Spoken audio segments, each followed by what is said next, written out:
tiba-tiba ada yang duduk di samping gua. Terus kata dia, gua boleh duduk di sini. Gua kaget, ternyata yang duduk di sebelah gua perempuan. Oh boleh, duduk aja, lagi kosong juga kursinya. Terus kata dia, makasih ya. By the way, kenalin, nama gua Aca. Lu daftar kuliah juga di sini atau gimana? Oh iya, kenalin, nama gua Ian. Iya, gua daftar kuliah di sini. Oh alah gitu ya, ambil jurusan apa? Oh gua ambil jurusan seni. Kalau lu gimana? Wah sama, gua juga ambil jurusan seni. Dengar-dengar di sini jurusan seninya terkenal bagus. Hehehe, iya lumayan bagus sih di sini. Dalam hati gua, ini cewek kok bisa tiba-tiba seakrab gini ya? Gua menoleh ke samping, melihat Kia yang masih ketawa-ketawa sama si Pito mantannya itu. Ya sebenarnya gua nggak ngelarang dia sih, karena persyaratan pernikahan ini kan kita nggak boleh saling ikut campur. Gua cuma bisa ngikuti perkataannya Kia aja. Tiba-tiba kata Aca, "Oh Ian, kok bengong aja? Lo ngeliatin siapa? Itu makan lo dimakan, keburu dingin dah itu." Ah enggak Ca, oke ini gua makan. Gua sama Aca makanlah di situ. Setelah selesai makan, gua langsung cabut lah dari kantin. Tapi tiba-tiba tangan gua ditahan sama Aca. "Lo mau kemana Ian?" "Gua mau balik Ca."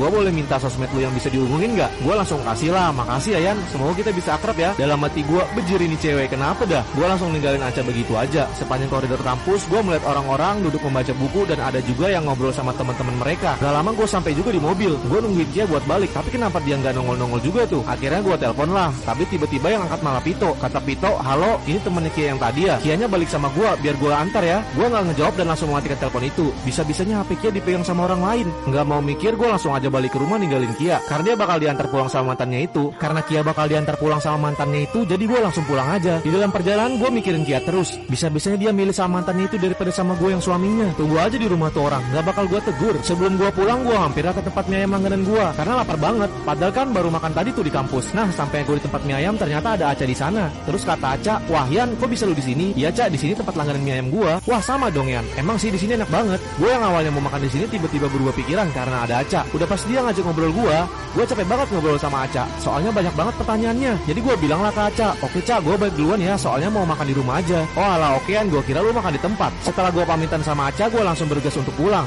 Karena mengingat ini udah sore dan mau malam, gue sudah sampai di rumah dan ternyata si Kia masih aja belum pulang. Gue kira dia udah pulang, gak tau lagi kemana itu anak. Jam sudah menunjukkan jam 8 malam, tapi Kia masih aja belum pulang. Gue dari tadi telepon Kia, tapi gak diangkat juga. Akhirnya gue keluarlah untuk mencari dia. Gue khawatir banget sama dia. Gue keliling-keliling mendatangi tempat yang biasa Kia datangi. Gue juga gak tahu nomor si mantannya itu. Tiba-tiba hujan deras banget. Gue yang pakai motor mencari Kia akhirnya kebasahan. Gue nggak tahu kalau bakal hujan. Kalau tahu gini gue bakal pakai mobil. Udah berjam-jam gue mencari Kia dan telepon gue juga nggak diangkat. Dan akhirnya gue memutuskan untuk pulang. Sesampainya gue di rumah dengan basah kuyup, gue melihat Kia dan Pito di depan pintu rumah gue. Mereka berdua melihat gue dengan basah kuyup. Gue yang khawatir sama Kia, tapi Kia malah bilang, "Yan, kamu ngapain ke rumah aku malam-malam gini?" Gue tahu maksud dari Kia. Nanti mantannya si Pito itu ngira kita tinggal bareng. Gue semakin kecewa sama Kia.